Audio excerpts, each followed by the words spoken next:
ए सखी होलिया में पिया दारू बाजावा खाली करेला काम भूबेला जावा। नशा में सवाद भुला गइले राजा जी, नशा में सवाद भुला गइले राजा जी। तू समझ के चोली मुच्छी बा गइले राजा जी, तू समझ के चोली मुच्छी बा गइले राजा जी।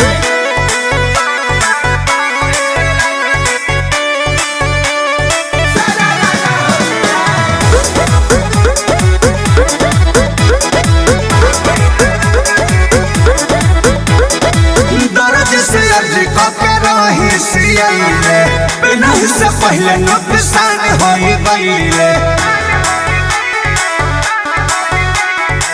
दर्द से अर्ज के रही सियले, नहीं से पहले नुकसान होई गइले।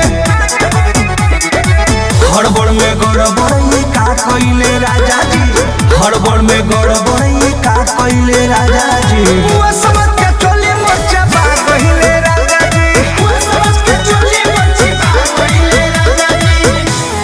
होलिया होलिया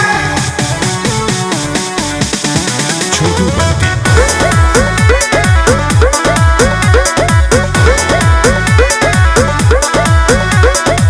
पिया पर बोध किया बोध नहीं छूटेला, पिया के सुर में इज्जत मोरा लूटेला।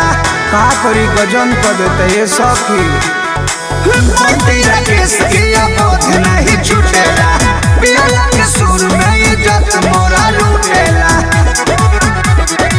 रबड़ दाती से दबा गइले राजा जी, रबड़ दाती से दबा गइले राजा जी।